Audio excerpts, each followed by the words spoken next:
Hello, and thank you for joining in the second tutorial of the series where we go from uh, Rhino into Illustrator.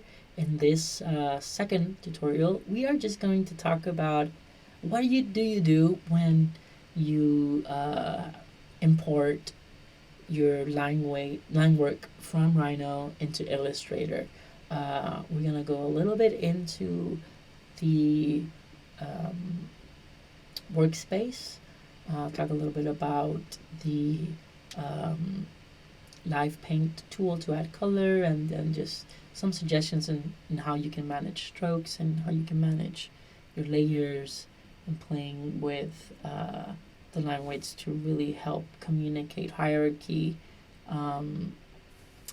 using the software. So hopefully this is something that interests you. And if you are even just remotely acquainted with Illustrator, just started learning it, it should be uh, pretty friendly. We're not going to use too many tools, not going to go too crazy with the commands. It's just enough for you to know what to do with those lines that you imported from Rhino. So yeah, hopefully this helps, and we're going to start. Hello, and welcome to the second of this tutorial series where I am talking about how you can go from a Rhino drawing and exporting it into Illustrator. In this second tutorial of the series, we are going to be working on that isometric drawing uh, uh, and seeing the line work that was exported from Rhino, and then editing it, playing with the Rhino line weights, a little bit of color and textures, so that you can see some possibilities and how you can fluff up your drawing and make it a little bit more presentable and have fun in the process as well. So yeah, hopefully this would be useful. Again, if you have used Illustrator briefly, or are not an expert, that's okay. We're not going to do too many crazy things, and we're going to stick to very simple commands and tools in the software. So, yeah, let's get it started. So, to begin, here I have the Rhino file, Rhino exported file, right? Open in my Illustrator. Uh, Before we go and start editing and cleaning and working with this, I'm going to talk a little bit about the workspace, similar to how I did with the first tutorial. And one of the first things I would say, if you are especially a beginner with Adobe Illustrator, is that many of these tools you might not see because you are in the essentials kind of workspace of Adobe Illustrator. And basically what that means is that you might want to change that workspace, and how you do that is you go here and you change it. Depending on what you're doing, there are different sort of template workspaces that you can work on. There could be new workspaces that you can create. I like to work on the Essentials Classic. That's how Illustrator looked like for me when I started learning. So I'm more used with that. And there are just more options available just to work with.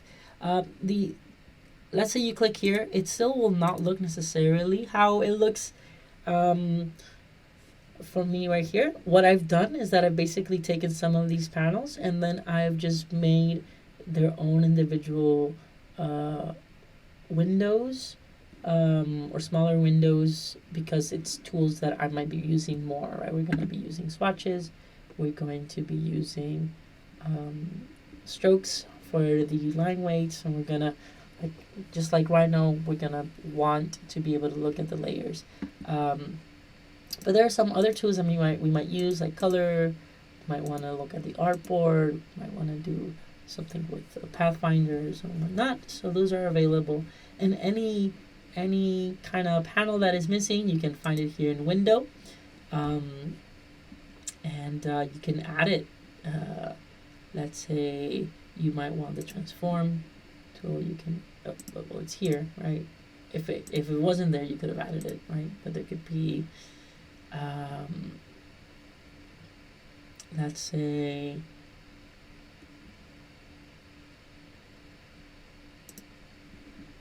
pattern options, right? You could also have that, right? But well, I think these are a good base to start: swatches, strokes, layers, and then that's a way of how we can get this started. So another thing I will just show you: all these windows, they have this 3 lines in the top right where you can play with the properties of each panel. You can make them bigger, you can sort them differently. So I'm just gonna go ahead and go here and make sure with your layers that your paste remembers layers. This is very useful because if you are organizing everything, you're working in an organized fashion, and then you would want to copy this to another Illustrator kind of file or artwork, you might want to remember those layers, and so it is really useful. One of the worst things is to just work on a specific file, organize everything, and then when you copy it elsewhere, it just puts it all in one group or just flattens it, and then all that work is basically gone. Not gone, but it's harder to just recover. So make sure that's on. And something that you might want to also do is let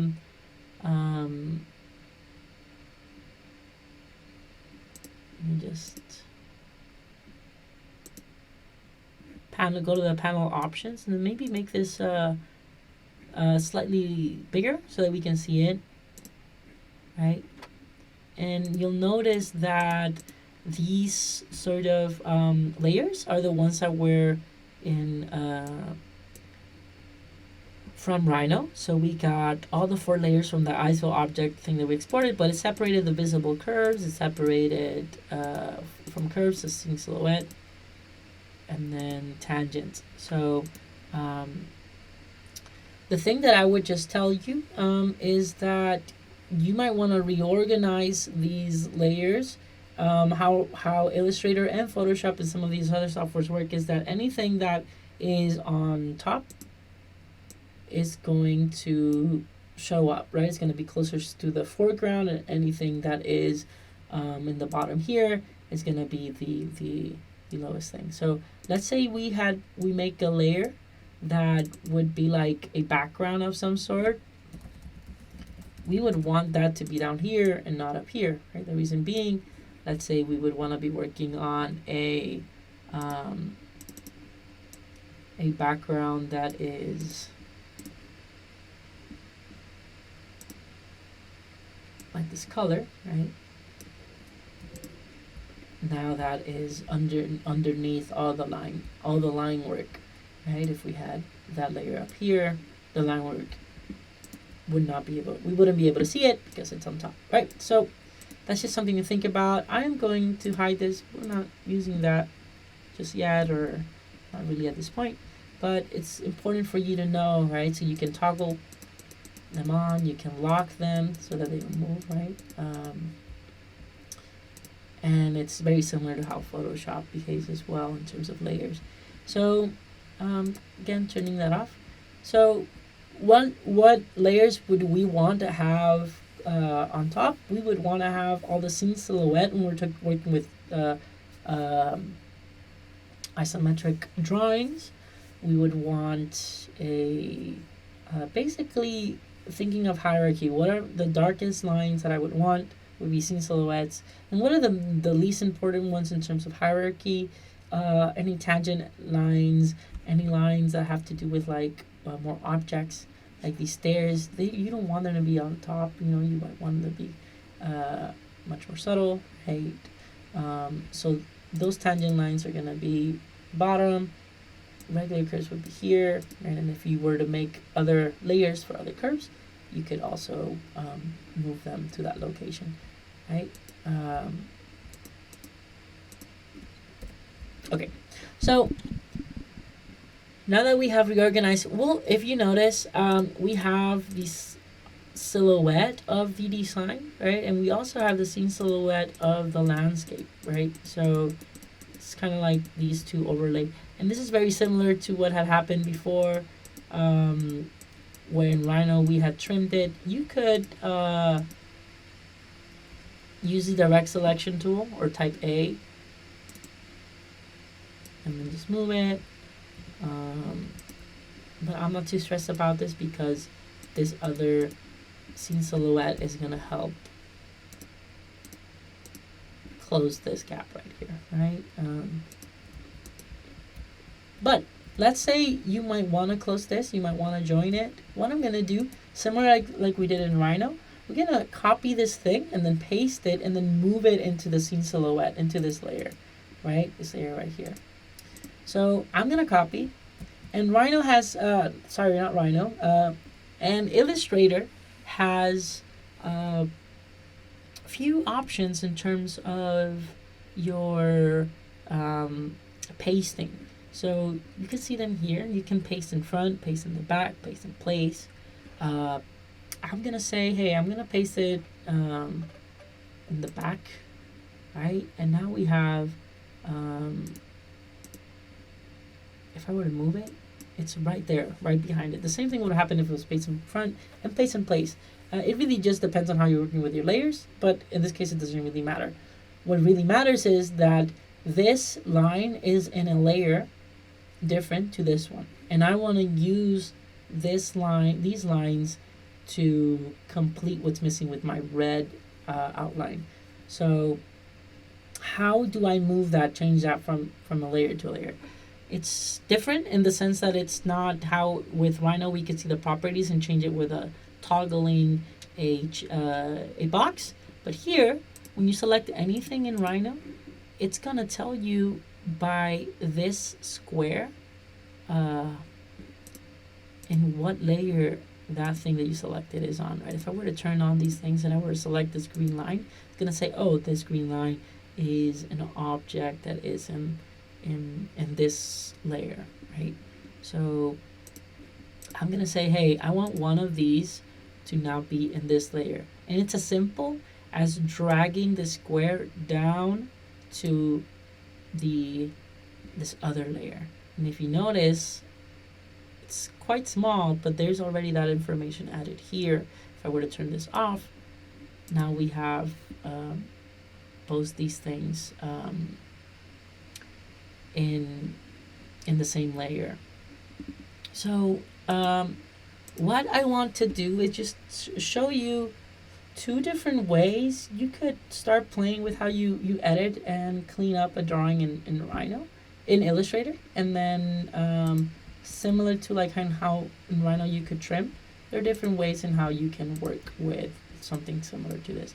So what I'm going to do, I am going to copy this down by holding Alt and dragging. So now we have the original option and then another one. So there is one tool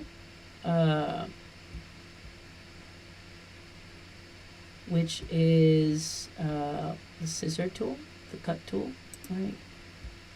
Shortcut is C. And you can just say, hey, I want to cut this here and I want to cut it in this other anchor point. Right? So now you would have this line separate from this line. And if it's really hard to see when something is selected, is because selections here in Illustrator are going to be highlighted with the color of the layer. So you can change that and say, hey, I want anything selected to now be cyan. Now that I select it, it's much easier to see anything that's been selected in that layer. And you can make those much more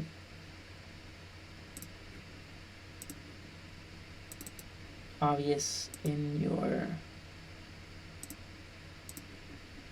the layers exported from Rhino, right? So now that we use the scissor tool and we cut at those points, we can delete the excess, and now we have this here, right? This line that connects here, but everything but everything is still a separate line, and we would want to join that. So you can select it all, right click, join. Now that you have joined it, you'll see that you have one continuous line that is closed. The reason why this is important is because it'll make sense when we start adding color, and you want things to be closed, you want things to be in this manner, because for example, if I wanted to say that I want this silhouette to now not be an outline and just be the inverse, I could just swap it or use Shift X, right click here, and now we have a continuous kind of like shape in the background, right? But we're not going to do that, right? Another tool you could use to do something similar, right, and just get this is the shape builder tool, which in essence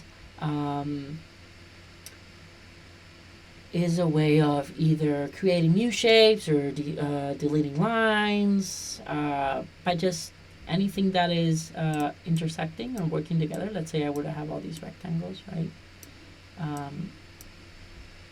You can start creating new shapes and whatnot, right? So I can select this, go to the shape builder tool, and I can say, hey, these two I want to now be together, be one shape, right? If you hold Alt, you see that next to the cursor you have a plus. Holding Alt, now you have a minus. You can say, hey, I don't want this line anymore, right? And now you have two different shapes. Or you can say this, I want to subtract it by holding Alt and dragging. Right? So that is one way you could do that, but just as a kind of like a warning or just a thing to consider is that even though just because these lines seem that they are overlapping, might not necessarily mean that they are. So this really works when it's obvious that there is kind of like an overlap going on right here.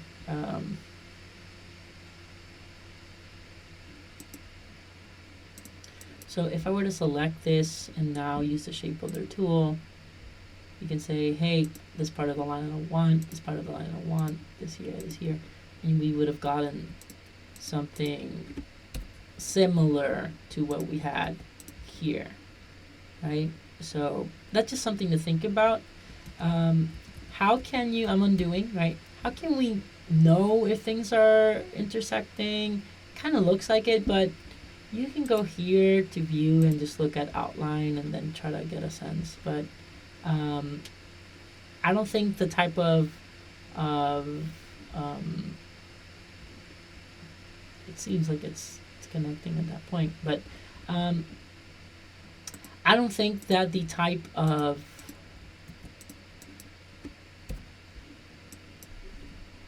work that we were gonna do, or in terms of connecting these lines, is as complicated or really needs a shape builder tool. I just wanted to point it out as an alternative, and it really helps. It really helps also when we're gonna work with the live paint tool, which we're gonna go on to next.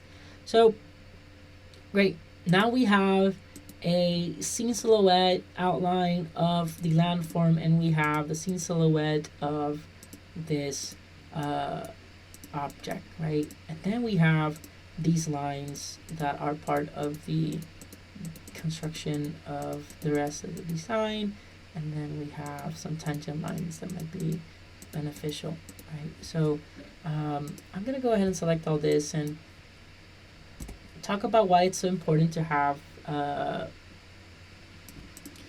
the layers, separate layers, right? Because when we click on this, something else. Well, when we click on this, it's important to have it in layers because it's going to be easier for you to start editing these lines and give it the appropriate line weights, line color, because you can start locking everything else and just focus on the things in its independent layers. The lines that are given to you are the lines that were part of the display properties in Rhino. So, you don't want to necessarily have this red and blue and random green In yellow lines, you might want to make it all just monochromatic. You might have a specific color scheme in mind. So we're going to go ahead and start editing it. So let's go ahead and just start looking at the line weights. If you notice, this line ideally, because it's a scene silhouette, should be thicker than lines of the landform. But if we click on it by looking up here and also looking here in my strokes panel, we'll notice that these lines are much thicker than this one, so it doesn't really make sense a lot with a hierarchy. So I'm gonna go ahead and start with my scene silhouette. If I hold Alt in my layers, it's gonna unlock that layer and lock everything else. The same thing would happen if I were to do that with my visibility option as well. So I'm gonna turn this off. So I'm gonna go ahead and select this line and say, hey, I want to just test and see what you will look like in a solid 2, right, or a solid 1.5, right, just to test, right? And then I'm going to look at, and also, I don't want this to be blue anymore. I want this to be black, right?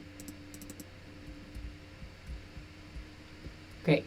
So, and this is where these swatches might come in handy. Right now, if you notice, I have no swatches, no colors. You can go to the swatch libraries and you can just go ahead and start adding. There are some neutral colors. If I wanted to make something that is kind of monochromatic or in the greens, you can just add this here, right? And have these colors available. And then you can start seeing all these other, by clicking on the lines, what are other options. Oh, I like these grays. I might want to also use them, right? And then start filling out. This would be really good because now we have blacks and grays all the way to white.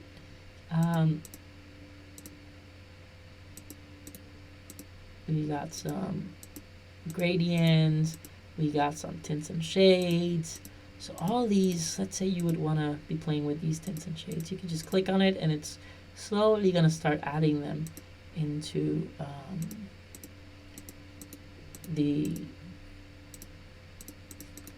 your swatch panels. And again, these are just presets that Illustrator already has. I keep moving to the side and you see there's so many. These are when you're making a file for printing. These are kind of like the base colors that you're going to get if you were to create a Rhino, an Illustrator file from scratch. So just keep that in mind as something that you can start adding. Right? So yeah, this is a good base to start. But let's say we want the scene silhouette to be black. Let me hide this, lock this, and then just select this line weight here and say, hey, I also want that to be black, and I want it to be maybe 1.5 as well.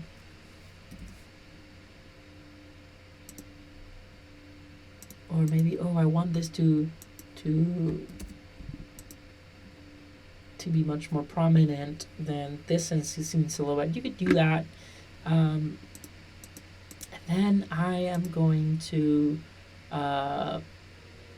select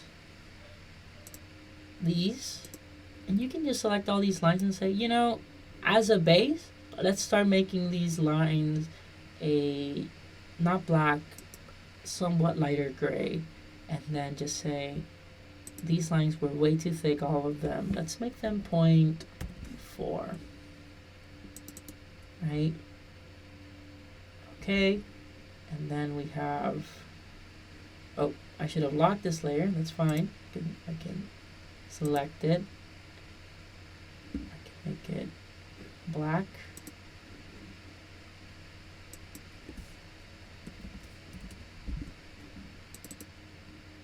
And then what's missing is our tangent lines, which are some extra lines that are not that important. What do we do with those? Those don't need to be that dark. Select them and say, hey, this could be just much lighter. If think it'd be 0.25, right? And you just play with the settings depending on the print. But this already, with just a simple selection of everything, is starting to look much cleaner. It's starting to look a little bit more cohesive. And you can just keep cleaning, drawing, and whatnot, right? There's something about this outline and this outline that they're too close to each other in terms of hierarchy, and so maybe I really just want to highlight this silhouette of the object. I want this to be important, so maybe just making it 1 is still strong enough that it shows us how different it is from the background, right? But we can still see the silhouette of the object. And I know what you're seeing. This is showing. I clean it up, and we're gonna see another file, but where this doesn't show us this anymore. But yeah, this could be a good starting base, or just a nice kind of way of exporting your drawing. But again, we're just scratching the surface. I would encourage you to play much more with color, play much more with the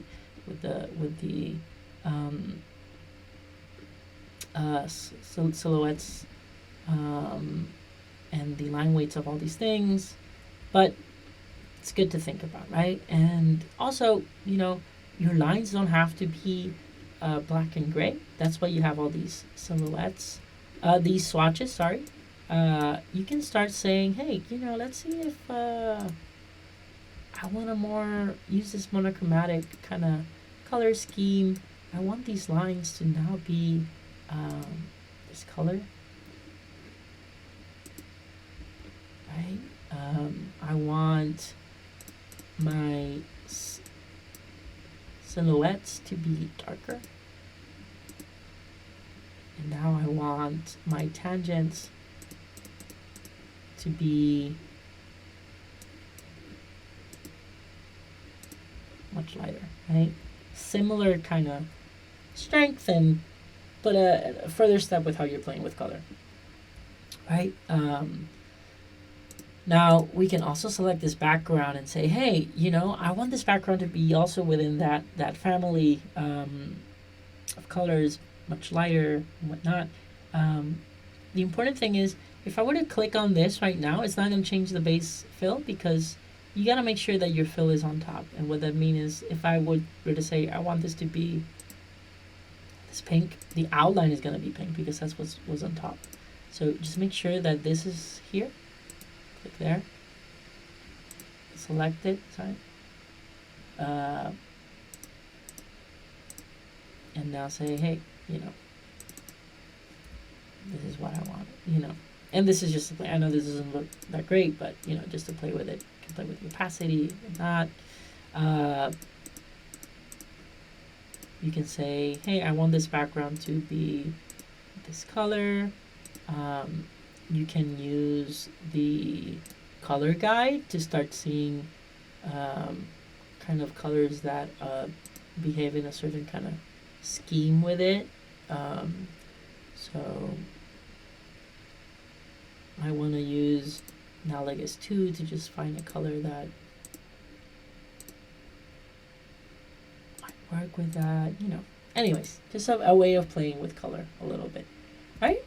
And this is just a basic background fill and just lines that are no longer black and white or gray, right?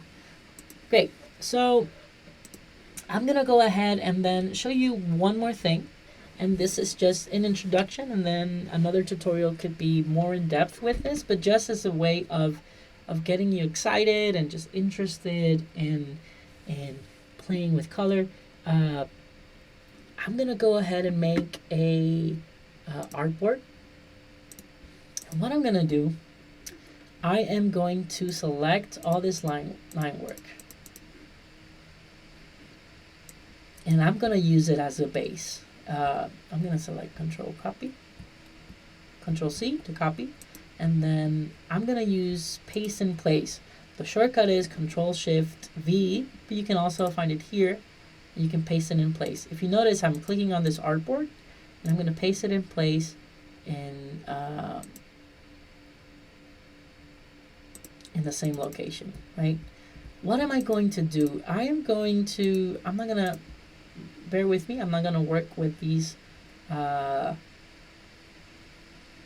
this background, and I'm just going to start coloring this,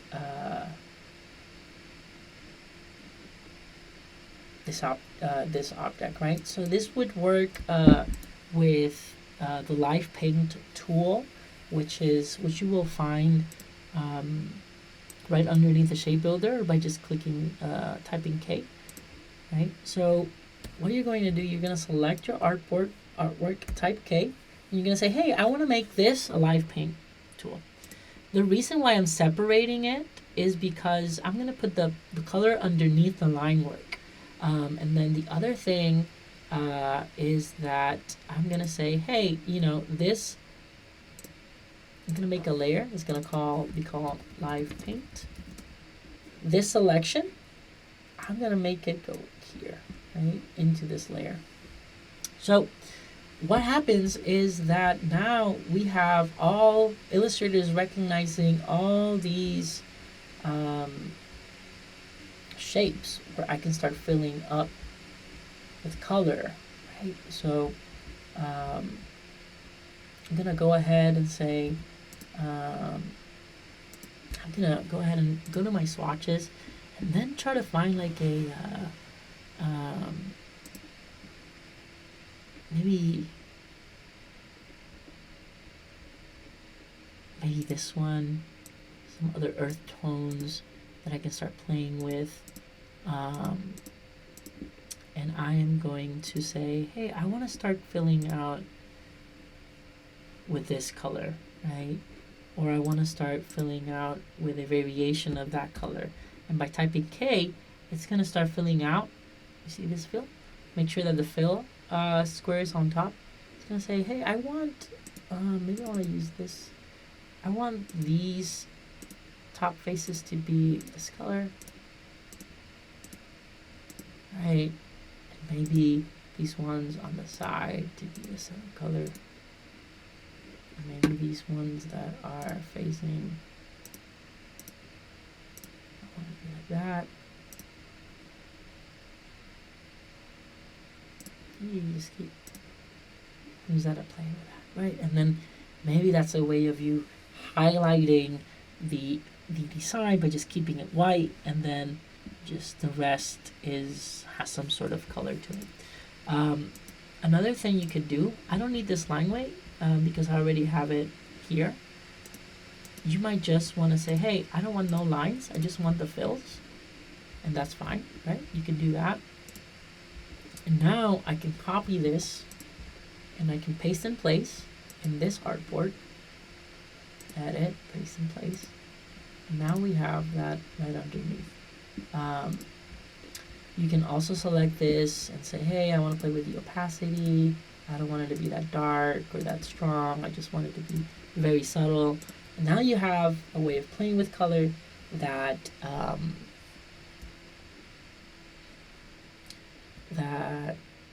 playing with color and makes your drawing pop up a little bit. And then the last thing I'm just going to show you is how I started playing with a little bit of patterns. If you go here, and you go to patterns, there are some basic graphic patterns, some textures, dots, lines, similar to hatches when you're drafting. Some lines, dots, some textures, and if you can't really see them this big, you just make sure that you're seeing large thumbnail view. And you could basically copy it on another artboard or as part of this process, paint again using textures and then adding it on top. And I'm just going to show you how that can start looking as a way of wrapping this tutorial up. I have a line work that's very simple, black and white. I did this color paint, and then you can do another copy and then just start using these textures. And you can also add shapes on top of this, and then layering them on top of each other to create something similar to this. So And hopefully this was um, interesting and a way of helping you navigate these two softwares. Um, I would say, as I say with any other software, it's a matter of practice and experimenting. So don't feel overwhelmed. Just keep trying it out, and most important, have fun with it.